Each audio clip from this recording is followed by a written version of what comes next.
the calling of Israelites into the wilderness. The calling of Israelites into the wilderness. Scripture texts are Hosea chapter 11, verses 10 through 11, and chapter 2, verses 14 through 15. They shall walk after Yah. He shall roar like a lion. When he shall roar, then the children shall tremble from the west. They shall tremble as a bird out of Egypt, and as a dove out of the land of Assyria. And I will place them in their houses, saith Yah. Therefore, behold, I will allure her and bring her into the wilderness and speak comfortably unto her. And I will give her vineyards from thence, and the valley of Achor for a door of hope. And she shall sing there as in the days of her youth, and as in the day when she came up out of the land of Egypt.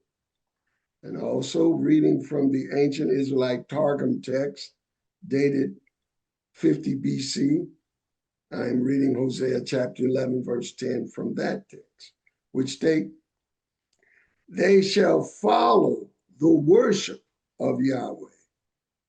His memra, he who is the word of Yah, will be like a roaring lion.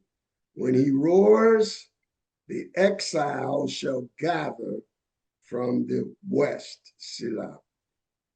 Hallelujah. Praise Yah. Well, just a moment here. Stand by. Yes, now.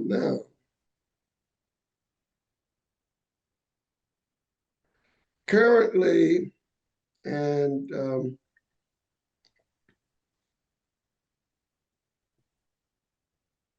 stand by. I'm having some technical difficulties here. I'm trying to get a handle on some things here that seem to be out of place. Just a moment. There we go.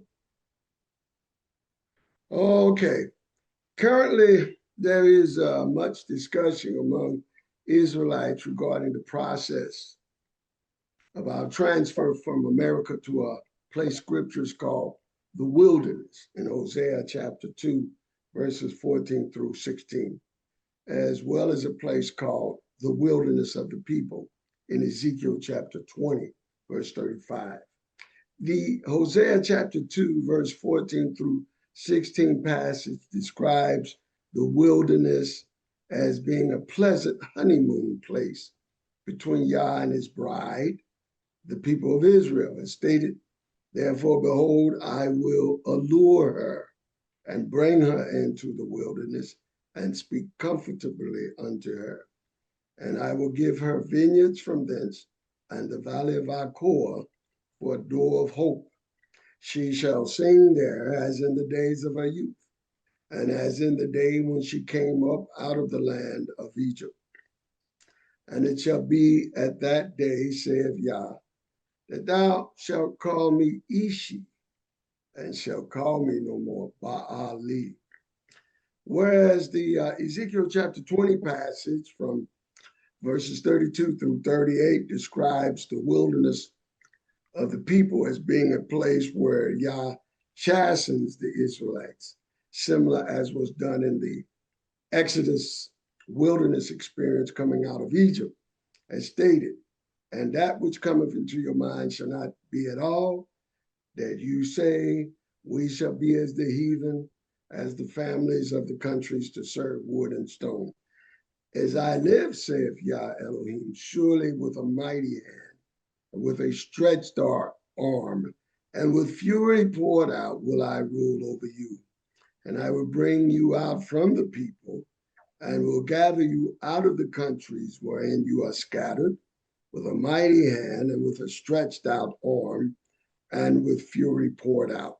And I will bring you into the wilderness of the people, and there will I plead with you face to face, like as I pleaded with your fathers in the wilderness of the land of Egypt. So will I plead with you, saith Yah Elohim. And I will cause you to pass under the rod, and I will bring you into the bond of the covenant, And I will purge out from among you the rebels, and them that transgress against me. I will bring them forth out of the country where they sojourn, and they shall not enter into the land of Israel. And you shall know that I am Yah.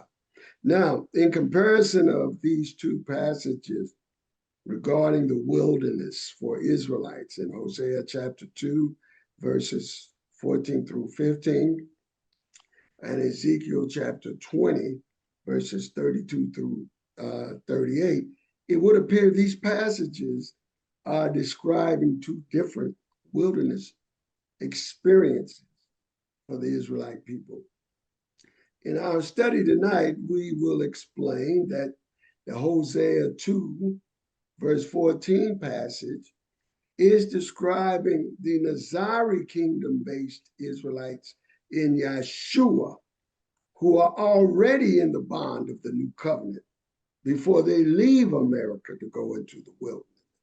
Yeshua said on the night of his supper, take and eat this bread. It is my body broken for you. Take and drink this cup.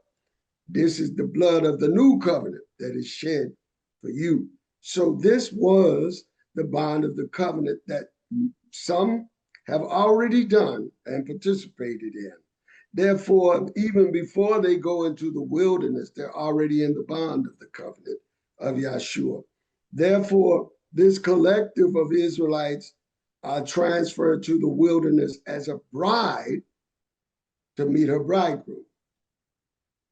As stated again in verses 14 through 16, quote, therefore, behold, I will allure her and bring her into the wilderness and speak comfortably unto her.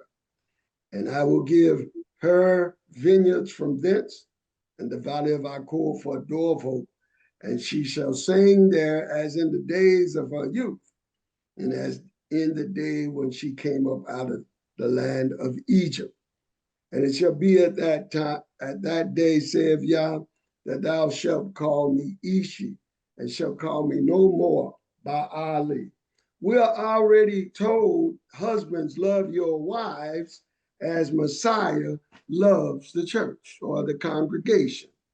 Now, that meant that already, even then, in the days when Shaul wrote the book of Ephesians, that believers in Yeshua, both Israelites and Gentiles that had taken the covenant, were now a collective body in Yeshua's blood called the congregation of the bridegroom.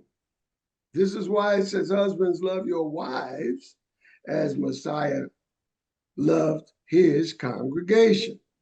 This is Nazari congregation, both of Hebrews, Israelites, and Gentiles. Believers in him have taken hold of his covenant.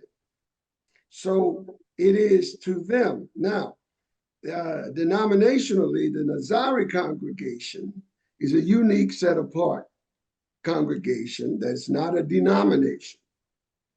And there are those, both Israelites and Gentiles, that are stuck in man-made denominational affiliations.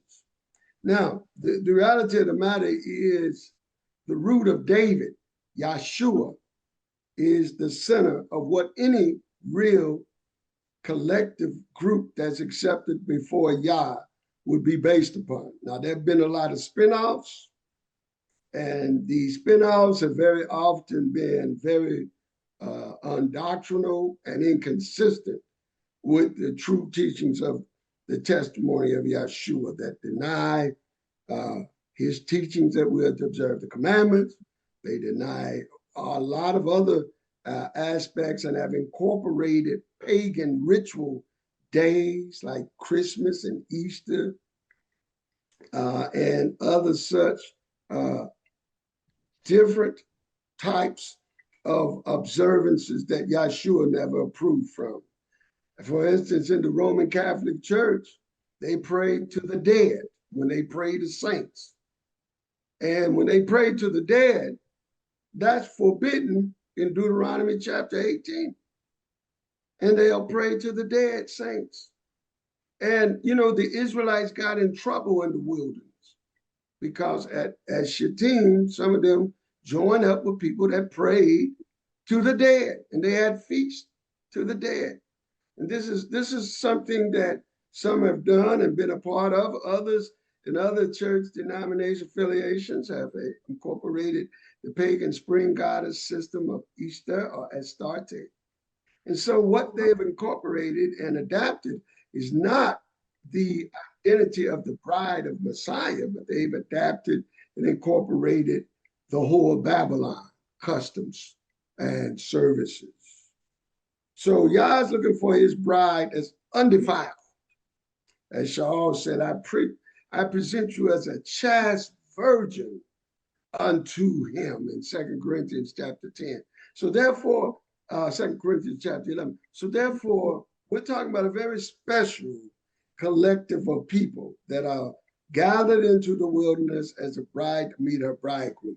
That is, they come before him as the people of the pure teaching, the Nazari teaching of the apostles that was once delivered unto the saints.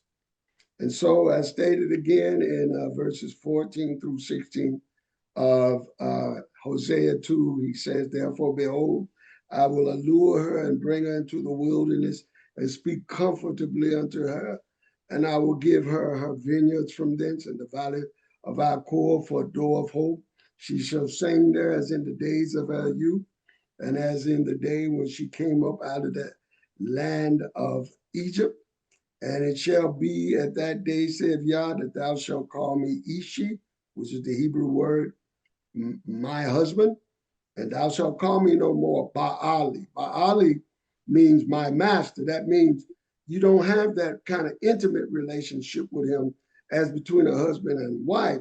You know him as a boss, Baali, which means literally somebody that's a boss. And that's why some people have a relationship with him. They don't know him intimately as a dear, beloved, like a bridegroom, and we being the bride. They only know him as the master, Baali. Now, some would incorporate this also, Baali, to mean name of a false Elohim, and that's possible as well.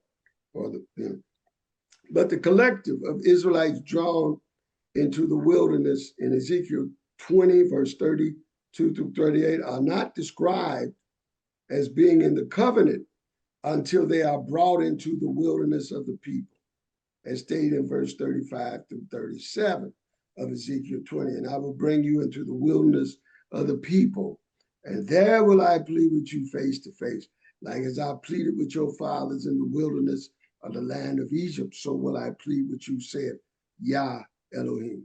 And I will cause you to pass under the rod, and I will bring you into the bond of the covenant. So this event in Ezekiel 20, verses 35 through 37, is where people come into the wilderness to come into the covenant of Yah.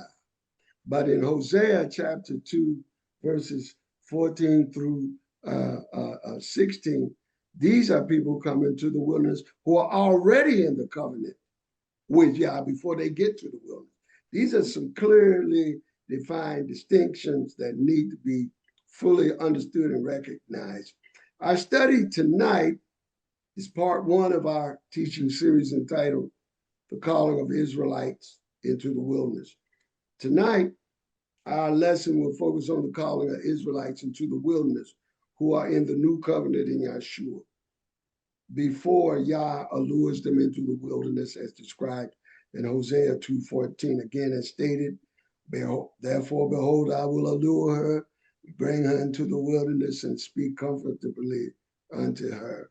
Now, Hosea chapter 2, verse 14 is describing a collective of Israelites in Yeshua who are described in Song of Solomon, chapter 1, verse 4 and 5, as a bride, which states, draw me, we will run after thee. The king hath brought me into his chambers. We will be glad and rejoice in thee. We will remember thy love more than wine. The upright love you. I am black and beautiful, O you daughters of Jerusalem, as the tents of Kedar, as the curtains of Solomon. So in Song of Solomon, chapter 3, verse 6, and chapter 8, verse 5 through 6. These are passages which put together describe the bridegroom who, in this case, is symbolically referring to Yeshua, meeting with his beautiful bride in the wilderness, which is the Nazari congregation, as symbolically stated in Song of Solomon, chapter 3, verse 6, and chapter 8, verse 5 through 6, which state together, who is this that cometh up out of the wilderness, like pillars of smoke, perfumed with myrrh and frankincense, with all powders of the merchant? Who is this that cometh up from the wilderness? Who is this coming up from the wilderness? Leaning upon her beloved. I raised thee up under the apple tree. There thy mother brought thee forth. There she brought thee forth that bare thee. Set me as a seal upon thine heart, as a seal upon thine arm. For love is strong as death. Jealousy is cruel as the grave. The coals thereof are coals of fire, which have a most vehement flame. Notice in verse 6, the bride is described as a seal in verse 6 of chapter 8 of Song of Solomon. The bride is described as a seal upon the heart and the arm of the bridegroom.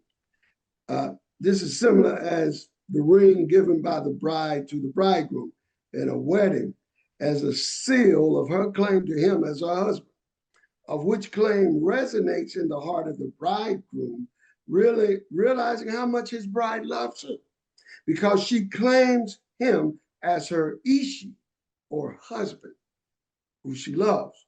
So it is from these precious passages in Song of Solomon that we can draw insight into the meaning of the call of Israelites to the wilderness, as described in Hosea 2:14 through verse 15, where Yah speaks as a bridegroom to his beautiful covenant-keeping bride, calling her to elope with him into the wilderness. Again, as stated, therefore, behold, I will allure her and bring her into the wilderness and speak comfortably unto her. And I will give her vineyards from thence and the valley of Achor for a door of hope. And she shall sing there as in the days of her youth, as in the day when she came up out of the land of Egypt. And it shall be at that day, saith Yah, that thou shalt call me Ishi, my husband, and shalt call me no more Baali, my master. The Nazari bride of Yeshua, who is called the Netzer, meaning in Hebrew that he is the branch or netzer of the root of Jesse, spoken of in Isaiah 11 and verse 1. And the netzer is described, or the branch or root of Jesse is described as coming through the lineage of David, and he is the heir of eternal kingship over Israel forever. It is Yeshua's call to his Nazari bride, he being the netzer and his bride being the Nazari kingdom people, whom he calls into the wilderness, according to Hosea 2:14, to speak comfortably to us there, as stated, therefore, behold, I will allure her and bring her into the wilderness and speak comfortably unto her. But the process of bringing us into the wilderness to hear him speak comfortably begins and consolidates here in America among the Nazari community who follow and believe in Yeshua, the Netzer, the branch of Jesse. Hosea 11:10 describes the Nazari communities as followers of Yah in the Western Hemisphere. This is Hosea chapter 11:10. It describes the Nazari community in the Western Hemisphere, right where we are now. As stated, verse 10 of Hosea chapter 11, they shall walk after Yah, he shall roar like a lion, and when he shall roar, then the children shall tremble from the west. Notice, now in this location, west, we're talking about west of Israel. And here in this continent, you're about as far west from Israel as you can get. And he's talking about you. There's other scriptures that bear this out about what he's talking about, that describes those of his bride here in this Western Hemisphere. Also, the ancient Israelite Septuagint text of Micah 4:8 states that the section of the Western Hemisphere that the Nazari kingdom bride comes out of will be from Babylon, which is referring to Mystery Babylon America, as stated, Micah chapter 4, verse 8, Septuagint version. And thou, dark tower of the flock, daughter of Zion, on thee the dominion shall come and enter in, even the first kingdom from Babylon to the daughter of Jerusalem. So the Nazari followers of Yeshua are represented in Septuagint Micah chapter 4, verse 10, as being the remnant of the ancient Israelite kingdom of Jerusalem, which was the capital of the kingdom of King David. It is this Nazari remnant who follow Yeshua, who are called out of Babylon, America, and out of Babylonian religion, that have come out of it, that they are called into the wilderness. And from there they move to occupy Jerusalem. This is clearly seen when you put together Hosea 11:10, combined with the Septuagint Micah 4:10, and Hosea 2, verse 14 through 16, and Song of Solomon chapter 1, verse 4 through 5, and chapter 3, verse 6, and chapter 8, verse 5, as stated, quote, they shall walk after Yah. He shall roar like a lion. When he shall roar, then the children shall tremble from the west. Therefore, behold, I will allure her and bring her into the wilderness and speak comfortably unto her.